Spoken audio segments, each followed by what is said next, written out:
విశాఖను the best tourism destination గా మార్చేందుకు ప్రణాళికలు అమలు చేస్తున్నామని సీఎం చంద్రబాబు నాయుడు తెలిపారు. సిసిఐ సమ్మిట్ లో పాల్గొనేందుకు వచ్చిన eastern naval commanding in chief vice admiral Sanjay భల్లాతో ముఖ్యమంత్రి భేటీ అయ్యారు. నౌకాదళ కార్యకలాపాలను సంజయ్ భల్లా ముఖ్యమంత్రికి వివరించారు.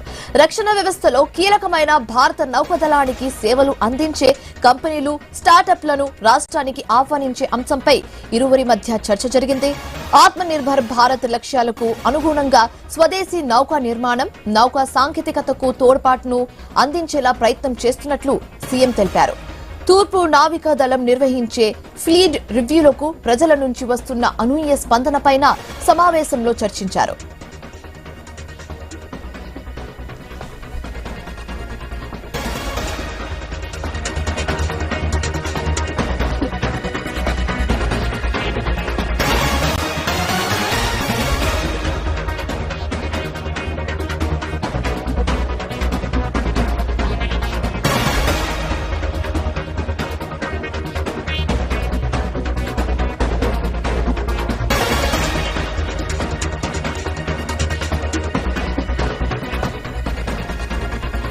విశాఖ అనేక అవకాశాలకు, ప్రతిష్టాత్మక సంస్థలకు కేంద్రం కాబోతుందని సీఎం చంద్రబాబు నాయుడు తెలిపారు.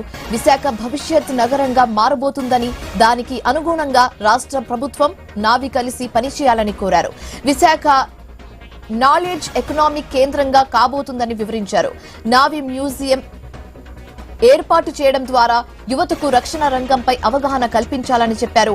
ఏపీలో రక్షణ రంగంలో చేరేందుకు యువత చూపుతున్న ఆసక్తి, సీఎం కార్యకలాపాలకు అవసరమైన భూమిని ఇచ్చేందుకు రాష్ట్ర ప్రభుత్వం సిద్ధంగా ఉందని వైస్ అడ్మిరల్ సంజయ్ భల్లాకు ముఖ్యమంత్రి తెలిపారు.